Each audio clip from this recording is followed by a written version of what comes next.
إن تجتنبوا كبائر ما تنهون عنه نكفر عنكم سيئاتكم وندخلكم مدخلا كريما.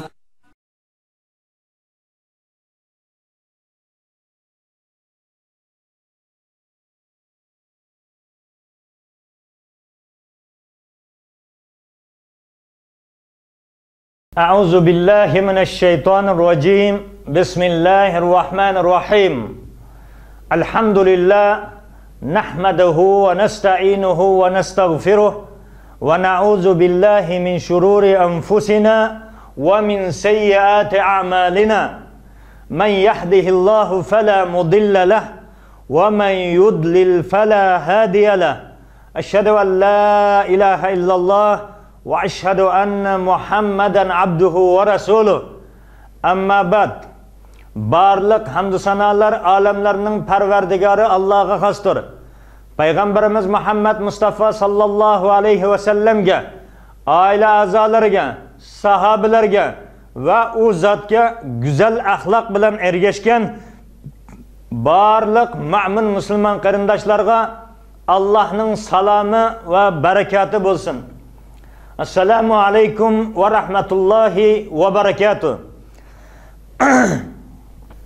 Bugungi darsimiz taqdirni yolg'onga chiqarishning cho'ng gunoh ekanligi haqida to'xtalib o'tamiz.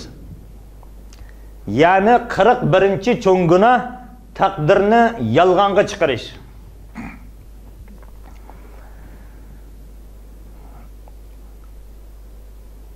Alloh taolo Qamar surasining 49-oyatida mundaq deydi: A'udzu billahi minash shaytonir rojim. Bismillahir rohmanir rohim.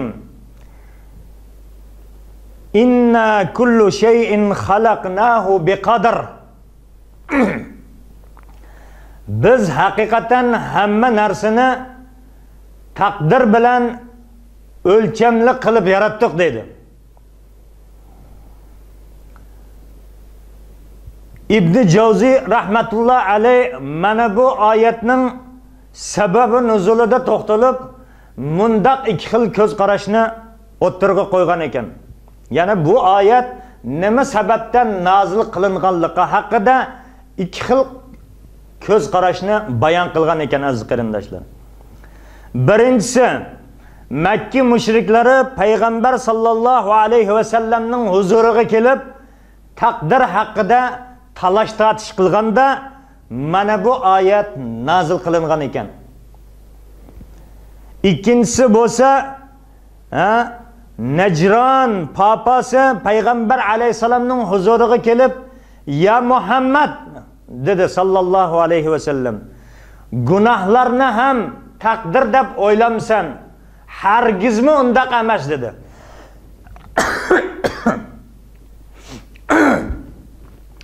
Shunda payg'ambar alayhisalom ularga aytdi ekanki, "Antum xusamaullohi" dedi. Sizlar haqiqatan ham Alloh bilan jidallashkichi insonlar sizlar dedi. Mana bu chaqda Alloh taolo tövendeki oyatni nozil qildi. A'udzu billahi mineşşeytanirracim. Innal mujrimina fi dalalin ve su'ur. يوم يسحبون في النار على وجوههم ذوقوا مس السقر إنا كل شيء خلقناه بقدر. Hakikaten mücrimler gumrahlıktadır mana bu hayati dünyada ve ahirette dozaktadırlar dedi.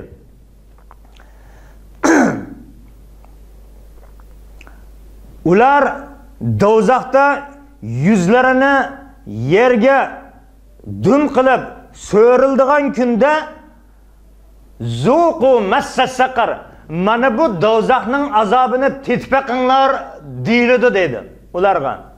Yana hayati dunyoda taqdirni inkor qiladigan insonga ana shu dozaqda Sen hayati dünyada takdir degan yok narsa.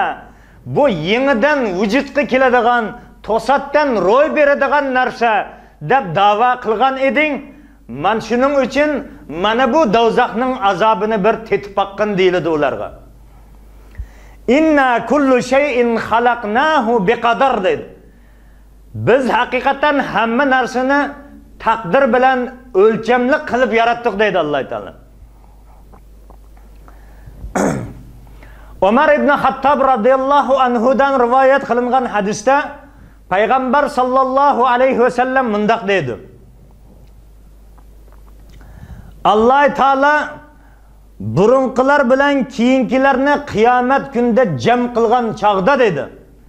Yana ta Adam alayhisalomdan tortib qiyomat qoyim bo'lganga qadar qanchalik inson mana bu dunyoga kelgan bo'lsa, qiyomat kuni shularning hammasini Alloh taolo teriltiradi hisob kitob olish uchun.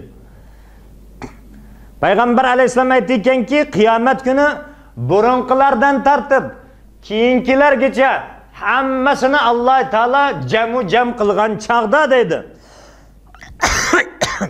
Amara munadiyan, ya'ni nido qilguvchiga, jakolig'uchiga buyruq qiladi, amr qiladi deydi Alloh taolo. Fanada nidaan yasma'uhu al-awwaluna wal-akhirun. Mana bu jakolig'uchi, nido qilguvchi burunqilardan tortib keyingilargacha ana shu mahshargohdagi barliq xaloyiqlar anglaydigan darajada anglaydigan bir ovoz bilan nido qiladi dedi. Ayna xusamaulloh deb Allah bilan jidallashuvchilar qani deb nido qiladi dedim. Biz Allah bilan jidallashuvchilarni kim deb atadik? Ana shu taqdirni yo'q narsa. Bu to'satdan ro'y beradi, yenidan vujudga chiqadigan narsa deb da'vo qiladiganlarni islom dinida Allah bilan jidallashuvchi, Allah bilan jidal majra qiladigan insonlar degan ism berildi bularga. Mana buni ayni xusamaulloh, Allah bilan jidallashuvchilar qani deb ana shu nido qilguvchi nido qilib to'laganda mana shu taqdir yo'q narsa degan insonlar toifasi, insonlar ya'ni fataqumul qadariyya, taqdir yo'q narsa degan insonlar o'rinlaridan turadilar. Yana oldiga chiqadi, o'ttir maydonga chiqadi dedi. Masalan, bu hayoti dunyoda biz o'ttiramiz deb o'tiravatimiz, qo'pamiz deb qo'pamiz, maishni qilaman deb qilavatimiz, maishni qilmayman deb qilmavatimiz, tamoq yeyman deb yeyavatimiz, yemayman deb yemavatimiz. Chunki Alloh taolo bizga juz'iy ixtiyorni berib qo'ygan. Ammo qiyomat kunida bundaq ixtiyor bo'lmaydi aziz qarindashim. Siz hayoti dunyoda qaysi toifadagi insonning xizmatini qilgan bo'lsangiz, qaysi toifadagi insonning amalini qilgan bo'lsangiz, ana shu qiyomatda shu toifadagi insonlar chaqirilganda avtomatik shu insonlar bilan birga bo'lmoq majburligidasiz aziz qarindashim. Hozir men bu yoqqa bormayman, men tamoq yemayman, men o'qimayman, bu qilmayman degan ixtiyor o'zimizda bo'lganimiz bilan qiyomatda bundaq ixtiyor o'zimizda bo'lmaydi. Taqdir yo'q narsa deb hayoti dunyodan o'tib ketdi. Ana shu qiyomat kuni nido qilguvchi, Allah bilan jidallashuvchilar qani o'ttirga chiqinglar deganda ana shu insonlar avtomatik o'ttirga chiqadilar. Ana shunda fayu'maru bihim ilan-nar. Ularni do'zaxga ilib beringlar deb do'zaxga tashlashga hukm chiqadi shunda. Yo'q, men yo'q edim, men u qatorda yo'qdim deb qechib ketadigan safdan, yo'shirinib oladigan bundaq ishlar bo'lmaydi aziz qarindashim. Avtomatik o inson o'ttirga chiqib qoladi. Yolg'onchilar qani deb nido qilganda masalan, yoki boshqa bir nidolar bilan nido qilib chaqirilganda hayoti dunyoda qaysi inson qaysi toifada bo'lsa, ana shu toifadagi insonlar chaqirilganda shuning bilan barobar to'planadi.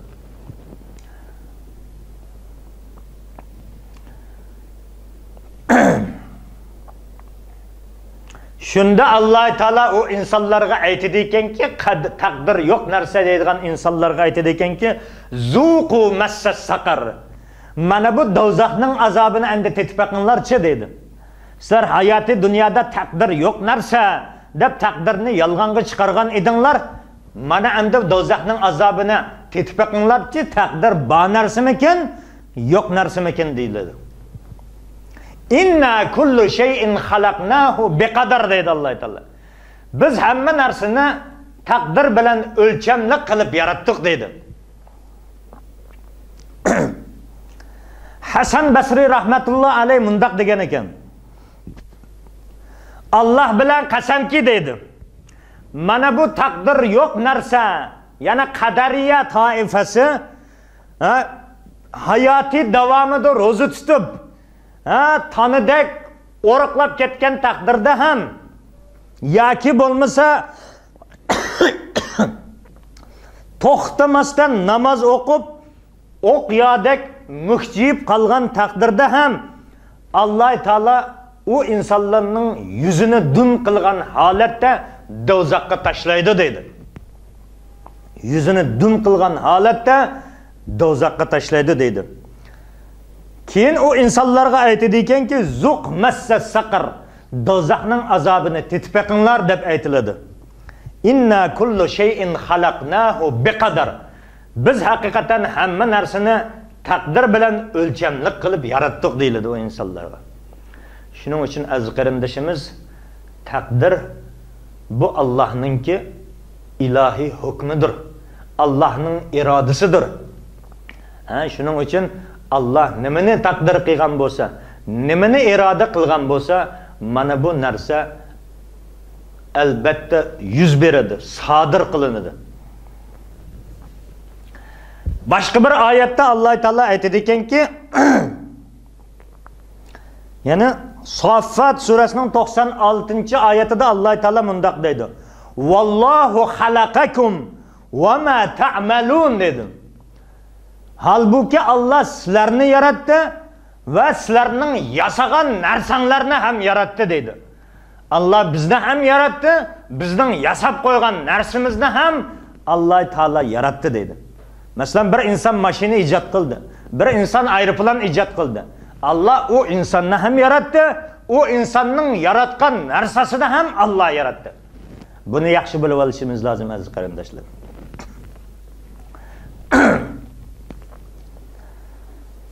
Payg'ambar alayhisalom hadislardan birida mundaq deydi.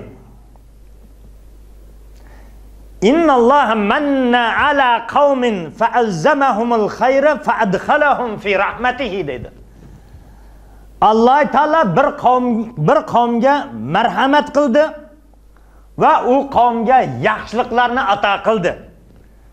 Mana bu yaxshiliklari tufayli Alloh taolo u qavmni o'zining rahmatiga daxil qildi. Ya'ni jannatga kirgizdi. Alloh taolo bir qavmni yaratdi, bir qavmga marhamat qildi. Yana Allah o'zining rahmatini, barakatini yog'dirdi. Shuning bilan bu qavm, bu insonlar yaxshilikni ko'p qiladigan insonlar toifasidan bo'ldi. Shuning bilan Alloh taolo mana bu insonlar ko'p yaxshilik qilganligi uchun hayoti dunyoda Alloh taolo u insonlarni o'zining rahmatiga daxil qildi, ya'ni jannatiga kirgizdi. Bu hadisning davomida aytadi ekanki, payg'ambarimiz Muhammad alayhisalom vabtala qaumun dedi. Alloh taolo bir qavmni baloga mubtala qildi dedi. Fahazalahum, yana yomon ishlarga mubtala qilib qo'ydi o insonni. Yomon ishlarni qilganligi tufayli o insonlarni Alloh taolo xor qildi dedi. Hadisning davomida. Va aytdikanki davomida va zammahum ala af'alihim. Mana bu yomon ishlarni qilganligi uchun Alloh taolo u qavmni aybladi dedi. Walam yastati'u ghayra ma ibtalahum.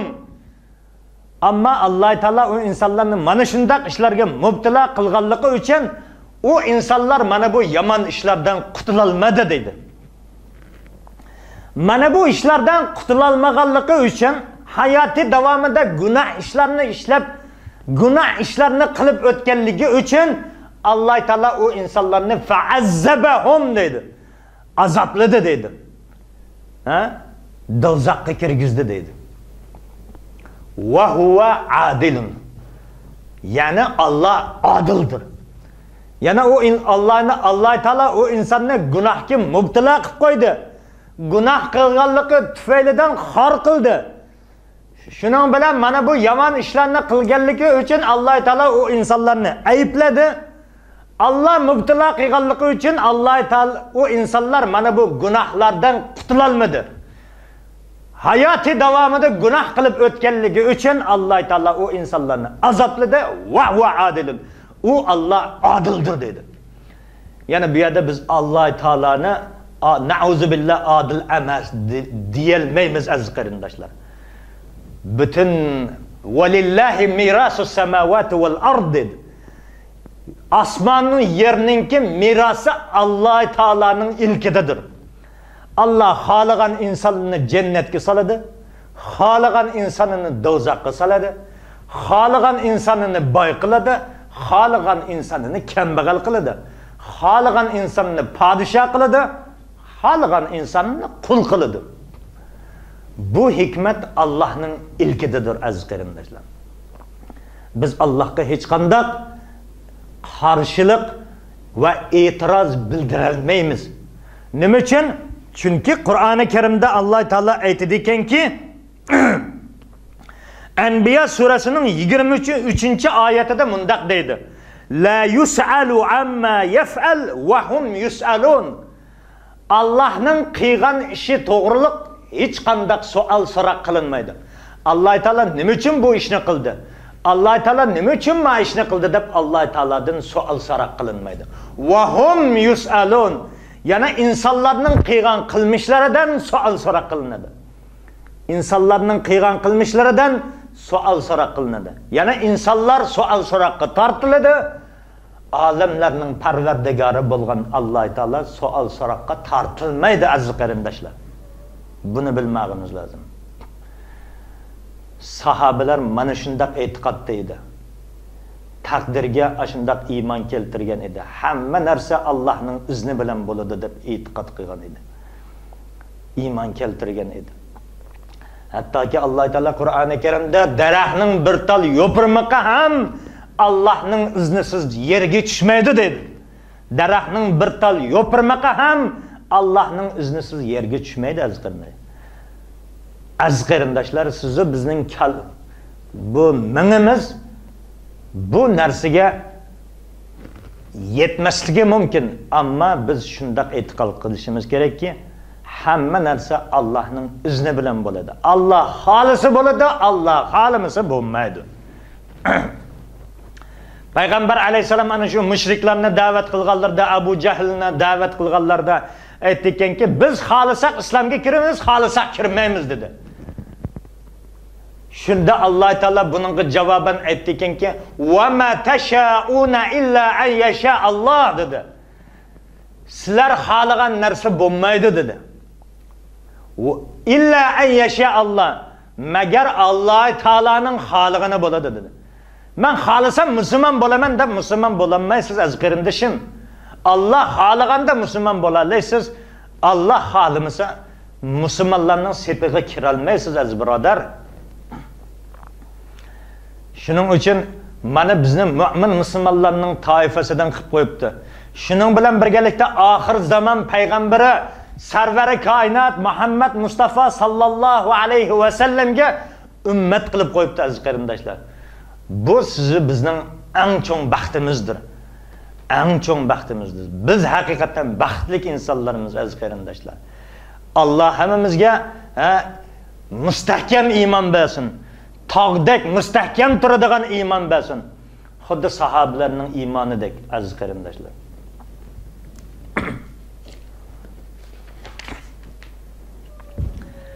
İbn Ömer radıyallahu anhu'dan rivayet kılınan hadiste Peygamber aleyhisselam mundaq deydi.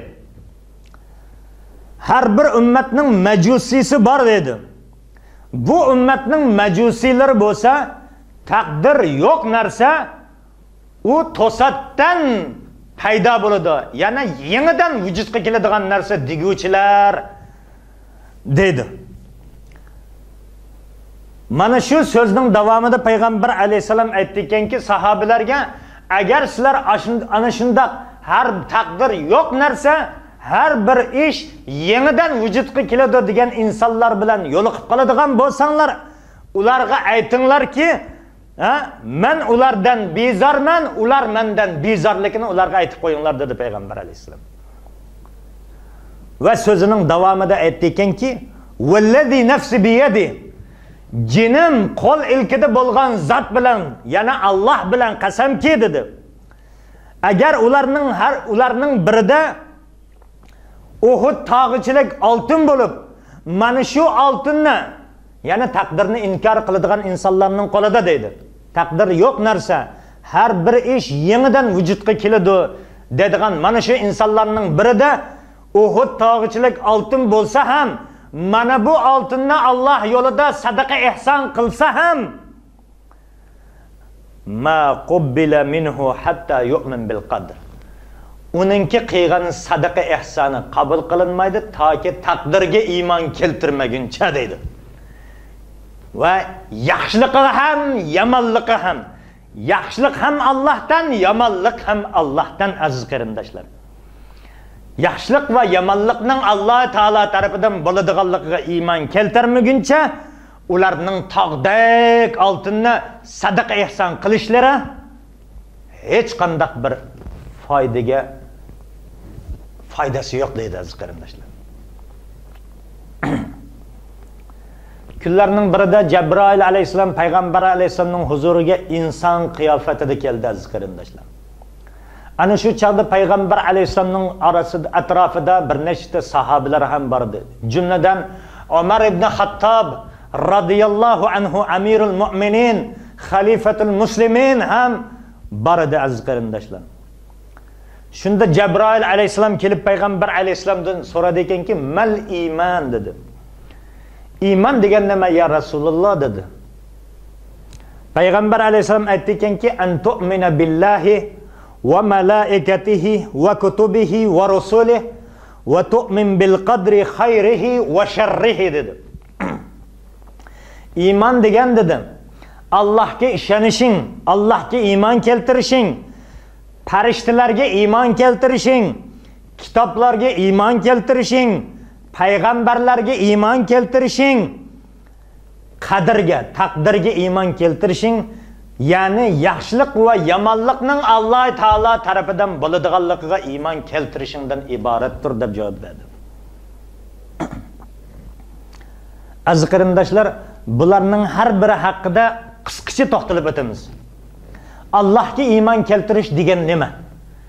Allohga iymon keltirish qandoq bo'ladi degan haqida to'xtaladigan bo'lsak, Allohga iymon keltirish deganimiz Alloh taoloni bir deb bilish,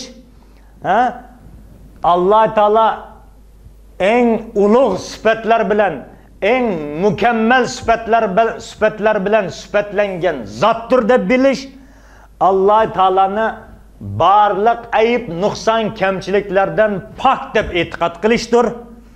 Shuning bilan birgalikda Alloh taolo yakkayu yagonadir. Allohning hech kimga ehtiyoji, hojati tushmaydi, balki barliq insonlarning, barliq mahluqotlarning, mayli u inson bo'lsin, mayli hayvon bo'lsin, ularning hammasining Allohga ehtiyoji tushadi.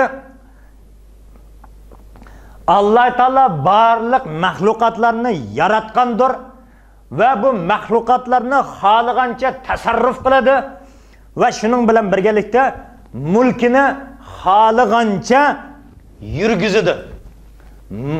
Yana Alloh taolo mulkidagi, qo'l ilkidagi biror ishni vujudga keltirishda xohlagancha hech qanday bir insondan yordam so'ramaydi, xohlagancha vujudga keltiradi Alloh taolo. Degan mana bu e'tiqodda bo'lsak, biz Allohga iymon keltirganlar jumlasidan bo'lamiz aziz qarindoshlar. Yana hamma narsaga Alloh qodirdir.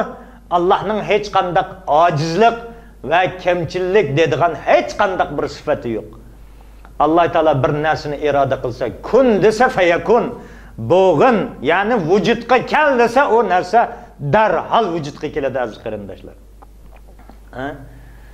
Mana shundaq sifatlarni Allah sifatlar bilan Allohni sifatlash, mana shundaq e'tiqodda bo'lish Allohga iymon keltirish demakdir aziz qarindoshlar. Farishtalarga iymon keltirish qanday bo'ladi degan haqda to'xtaladigan bo'lsak, qisqasi farishtalar Allohning bandalaridan iborat. Farishtalar ham Allohning bandalaridir.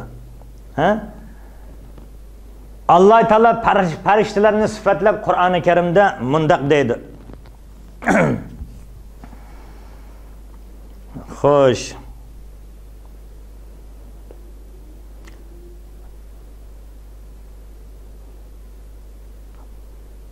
Anbiya surasining 26, 27, 28 oyatida, Anbiya surasining 26, 27, 28 oyatida mundaq deydi. Bismillahirrahmanirrahim. Bal ibadun mukramun la yasbiqunahu bil qawli wa hum bi amrihi ya'malun. Ya'lamu ma bayna aydihim wa ma khalfahum wa la yashfa'una illa liman irtada wa hum min khashyatihi mushfiqun. Alloh taolo mana bu oyatda farishtalarning kimligini sifatlab, qandaq inson ekanligini sifatlab mundaq deydi.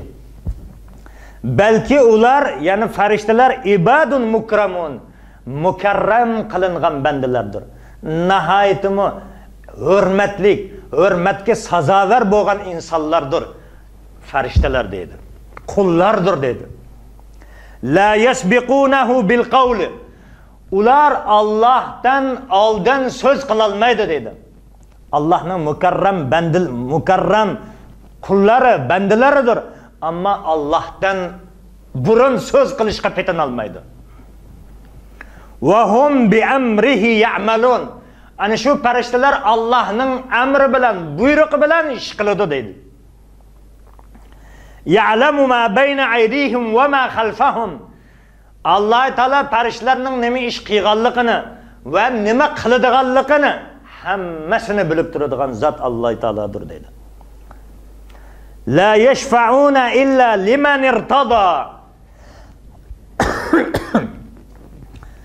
Farishtalar hech kimga shafaat qila olmaydi, magar ham Alloh taolo rozi bo'lgan shaxs uchun, inson uchun farishtalar shafaat qila oladi. Men palanchaga shafaat qilay deb shafaat qila olmaydi. Alloh taolo rozi bo'lgandan keyin, Alloh taolo ruxsat bergandan keyin ana shu kimsalarga, ana shu insonlarga shafaat qila oladi dedi. Hamma narsa Allohning izni bilan aziz qarindoshlar. Farishtalardek gunoh qilmaydigan qullarni aytib o'tamiz. Ana shunda qullar Allohning iznisiz hech kimga shafaat qila olmaydi dedi aziz qarindoshlar.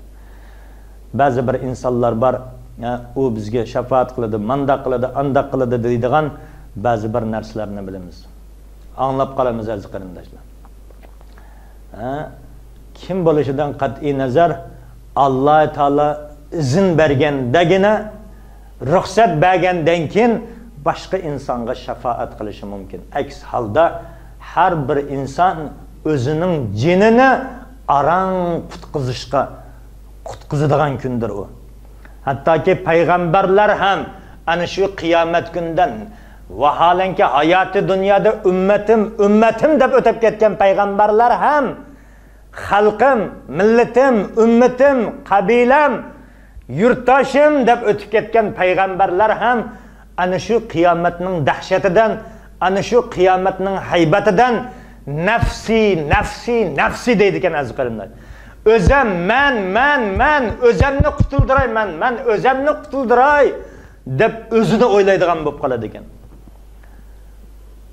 Bu hayoti dunyoga Alloh taolo sizni bizlarni inson qilib yaratib qo'yibdi. Buning uchun qanchalar tasannolarni aytsak, shukrlarni aytsak oz aziz qarindoshlar. Ammo shundaqda ham biz bu Allohga hamd sanolarni ko'p aytishimiz, Allohga bo'lgan toat ibodatni ko'proq qilishimiz lozim aziz qarindoshlar. Va hum min khashiyatihi mushfiqun. Ular Alloh taoladan qo'rqqan holda titrab turadi deydi farishtalar. Ya'ni o'zini qo'yib turib rohat, bunda kirilib turmaydi deydi. Allohdan qo'rqqan farishta Allohdan qo'rqqan holatda titrab turadi deydi. Qancha minglagan, qancha millionlagan farishtalar bor. 24 soat qiyomda turadi. Qanchalar farishtalar bor. Kecha kunduz sajdada turadi. Qanchalar farishtalar bor, kecha kunduz rukuda turadi aziz qarindoshlar. Mana shundoq toat ibodat o'tadigan farishtalar.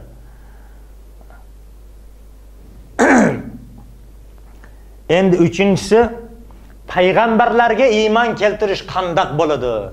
Desak, mana bu haqda to'xtaladigan bo'lsak, payg'ambarlar ular Allohning sodiq qullaridir.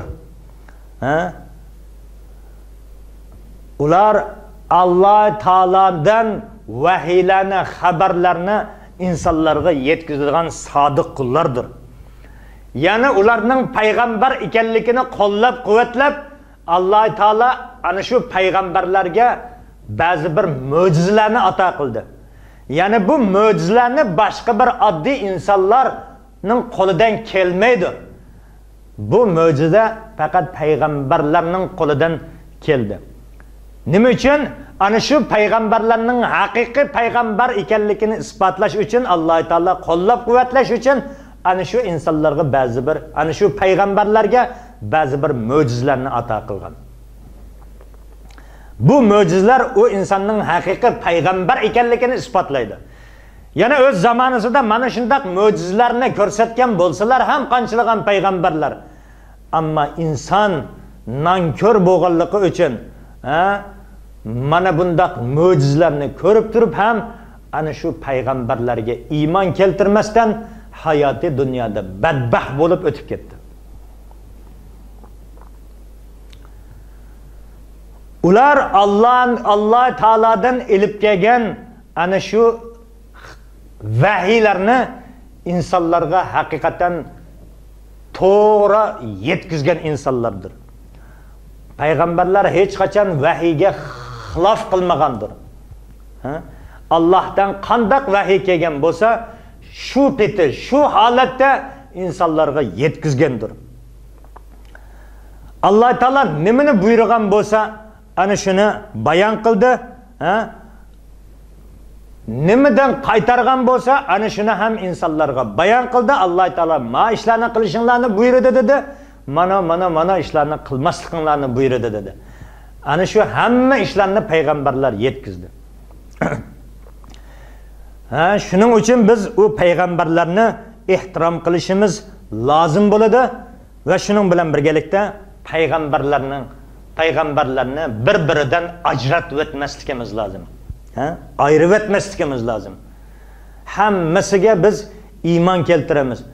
Odam alayhisalomdan tortib, oxir zamon payg'ambari Muhammad alayhisalomgacha bo'lgan arliqda qanchalagan payg'ambarlarni Alloh taolo o'tgan bo'lsa, ashalarning hammasiga biz iymon keltiramiz. Ularning hech qaysini bir-biridan ajratmaymiz aziz qarindoshlar. Mana bu payg'ambarlarga iymon keltirishninki bir nimasi aziz qarindoshlar. Endi qiyomatga iymon keltirish, yana oxirat kuniga iymon keltirish qanday bo'ladi dediganda to'xtalib o'tadigan bo'lsak, bu qiyomatninki haq ekanligini tasdiqlashdan iboratdir. Yana o'lgandan keyin qayta tirilishning haq ekanligini isbotlash, haq ekanligini tasdiqlashimiz lozim. Haqiqatan biz o'lgandan keyin qayta tirilamiz, buningga ishonaman deb iymon keltirishimiz lozim. Shuning bilan qayta tirilishga va mahshargohga yig'iladigan kundan, ya'ni hisob kitob berish uchun mahshargohga yig'ilishimizga ham iymon keltirishimiz lozim. hisob kitobga ham iymon keltirishimiz lozim. Hisob kitob haqiqatan bor narsa, hayoti dunyoda qilgan qilmishlaridan hisob kitobga tortilaman, buningga cheksiz iymon keltiraman deb iymon keltirishimiz lozim. Buningga shak qiladigan bo'lsak, shubha keltiradigan bo'lsak, u holda bizning iymonimiz naqs bo'lib qoladi aziz qarindoshlar. Kamtuk bo'lib qoladi. Val mizan, taroziga, jinga iymon keltirishimiz lozim aziz qarindoshlar. Yana insonlarningki qilgan nomi amali jinga solinadi. Jing deyishimizdan, yana tarozi deganimizdan maqsad yana hayoti dunyoda mana biz ishlatayotgan tarozilar emas. Jinga solinadi, taroziga qo'yiladi, ammo uning kayfiyatini, holatini biz bilmaymiz. U umuman boshqa. Nomi amalimiz qandoq taroziga silinadi, uni biz bilmaymiz, ammo taroziga silinadiganligiga iymon keltiramiz aziz qarindoshlar. Uningki shakli, shamoili biz bilmaymiz, qiyomatda uni ko'rishimiz mumkin aziz qarindoshlar. Shuning bilan Pulsirat ko'rika oxir yana mana qiyomat kuniga iymon keltirishlarninki alomat nimalardan biri Pulsirat ko'prigiga ham iymon keltirishimiz lozim. Shuning bilan oxirda jannat va do'zaxga ham iymon keltirishimiz lozim. Jannat yaxshi insonlarning qoladigan yeridir, do'zax bo'lsa yomon insonlarning turalg'u joyidir. Va uningdan boshqa yana boshqa nimaki yuz beradigan bo'lsa, ashlarning hammasiga biz iymon keltirishimiz lozim aziz qarindoshlar.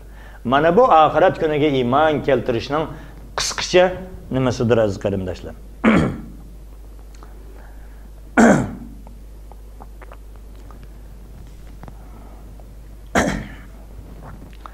Payg'ambar alayhisalom İbn Abbas radıyallahu anhuga mundaq dedi. Kunlarning birida. İbn Abbas radıyallahu anhu aytdi ekanki, kunlarning biri men payg'ambar alayhisalomning orqasida edim dedi. Shunda payg'ambar alayhisalom aytdi ekanki, "Ey bola," dedi. "Men senga bir kalimalarni o'rgatib qo'yay," dedi. "Agar bu kalimani yod olsang, Alloh seni yod oladi," dedi. Allah'ni yod olgin, Allah'ni eslab turgin, Allah seni eslab turadi. Men shunday kalimalarni o'rgatayki dedi payg'ambar alayhisalom. Ularning biri Allah'ni har doim eslab turgin, Allah seni eslab turadi dedi. Allah'ni eslab turgin, Allah'ni har doim yodingda tutgin, Allah'ni oldingda ko'rasan dedi. Yani şu darajada, yani sahabeler şu darajada, yani Allah'ni ko'rgandek holatda turib namoz o'qirdi sahabelar.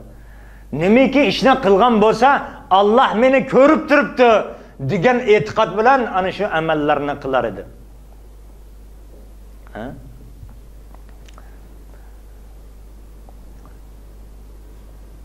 Hadisning davomida aytdiki, payg'ambar alayhisalom Ibn Abbasga agar so'rasang Allohdan so'ragin dedi.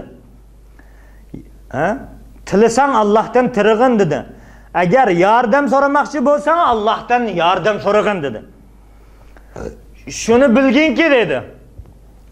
Bütün insonlar, bütün koinotdagi insonlar agar to'plashib, jam bo'lib, senga bir manfaat, foyda yetkazishni xohlasa dedi.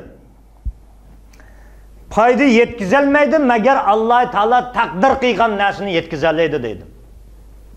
Yer shardagi bütün insonlar jam bo'lib, sana bir yomonlik yetkazishni iroda qilgan bo'lsa, Alloh taolo yozgan narsadan boshqa ziyonni yetkazolmaydi dedi.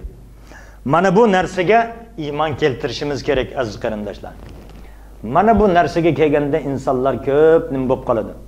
Masalan, bir inson qechib yuribdi, u insonni tutish uchun masalan bütün insonlarni safarbar qildi, harakatga keltirdi. Palonchi insonni mana shakli mana bu, mashina kim tutsa, mashunda deb. Bütün insonlar u insonni tutib o'ltirmoqchi masalan. Mana bu insonninki o'lishini Alloh taolo taqdir qilgan bo'lsa aziz qarindoshlar, u insonni tuta oladi, u insonni o'ltirishi mumkin.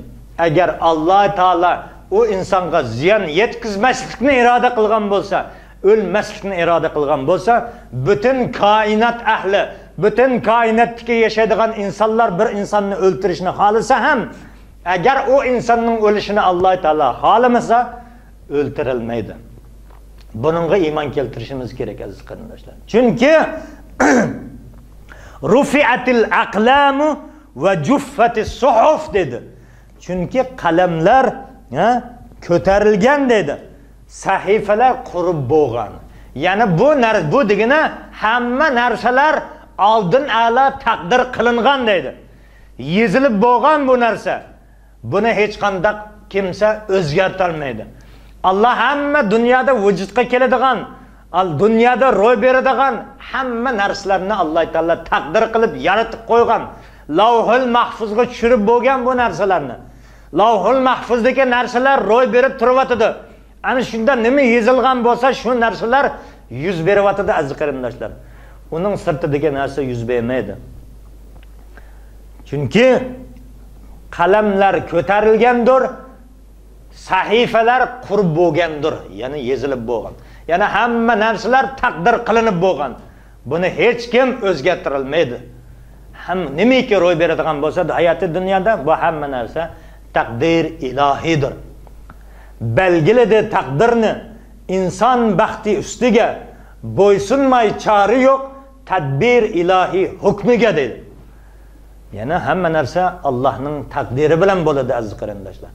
Allah taqdir qildimi, o narsani hech kim o'zgartira olmaydi. Agar insonlar masalan qanchalagan millioner, milliarder insonlar bor. Kashki men yashasam, mana shu pulimdan bersam ham yashasam, qandoq bo'lardi? Nima degan yaxshi bo'lardi? Qancha pul kesib pulimni bersam, yana bir ozroq uzoq yashasam, 1000 yil umr ko'rsam yoki boshqacha o'lmasam kashki demas, butun boyligimni, mol-mulkimni bersam deb. Iloji yo'q buning. Alloh taolo taqdir qilib qo'ygan. Necha yil yashashlikni taqdir qilib qo'ygan. Qanchalik umr peshonamizga yozgan bo'lsa, shuni ko'rmasdan choramiz yo'q. İza jaa ajalallohi la yasta'khiruna sa'atan va la yastaqdimun. Alloh taolo tarafidan bir ajal bir insonga keladigan bo'lsa, u insonning taqdiri bir daqiqa ham ilgari qilinmaydi va bir daqiqa ham kechiktirilmaydi aziz qarindoshlar. Hayoti dunyoda yeydigan rizqi tugashi bilan mana bu dunyodan o'tishga majbur aziz qarindoshlar.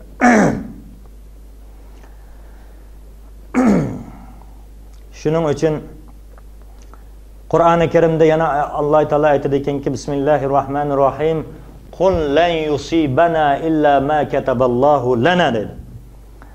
Ayting, ey Muhammad alayhisalom dedim, bizga hech qanday narsa yetmaydi, magar Alloh taolo nimaiki taqdir qilgan bo'lsa, ana shu narsadan boshqa hech narsa bizga ziyon yetkazolmaydi deb ayting dedi. Yani Alloh taolo nimani taqdir qilgan bo'lsa, ana shu narsa bo'ladi. Taqdir ilohiyni o'zgartirishning hech bir yo'li yo'q aziz qarindoshlar. Shuning uchun qandaq bir inson mana bu yuqorida bayon qilgan narsalarni chin dili bilan, haqiqiy chin dili bilan tasdiqlaydigan bo'lsa va bu narsalarga hech qandaq shak shubhada bo'lmaydigan bo'lsa, ana shu insonlarni biz haqiqiy mu'min musulmonlar deb atayolmaymiz aziz qarindoshlar. Shuningdek payg'ambar alayhisalomning bizga mana shu taqdir haqida ham, boshqa haqida ham qanchalagan hadislarni bayon qilib o'tdi. Ana shularningki hammasiga biz iymon keltirmoqimiz lozim aziz qarindoshlar. Buningdan bilib oldikki, hamma narsa Allohning roziligi bilan, Allohning taqdiri ilohiy bilan bo'ladi. Biz bu ishlarga taslim bo'lmoqdan boshqa choramiz yo'q. Alloh taolo nimani buyurgan bo'lsa, shuni qilishga majburimiz. Alloh nimadan qaytargan bo'lsa, ana shu ishni qilmaslikka harakat qilamiz, ana shu ishni tashlaymiz. Amal qilganimizda amalimizni ixlos bilan qilamiz, taqdirga iymon keltiramiz. Yaxshilik va yomonlik Alloh taolo tarafidandir. Shuning bilan birgalikda bu iymon degan so'z, amal va niyatdan iboratdir. Bu iymon taat, ibodat bilan ziyoda bo'ladi, gunoh, ma'siyat bilan kamayib boradi aziz qarindoshlar. Qur'oni Karim bo'lsa Alloh taolaning kalomidir. Uni Jabroil alayhisalom payg'ambar alayhisalomga olib tushgandir. Qur'on maxluq emasdir. Shuning bilan birgalikda qibla ahlidan hech kimni biz cho'ng gunoh qilganligi tufayli u insonni kofirga chiqarmaymiz. Magar Alloh taolo halol degan narsani harom deydigan bo'lsa, Alloh taolo harom qilgan narsani halol deydigan bo'lsa, u insonni kofir deyishimiz mumkin. Ammo bir cho'ng gunohlarni qilib qo'yganligi tufayli qibla ahlini biz kofirga chiqarishga haqqimiz yo'q.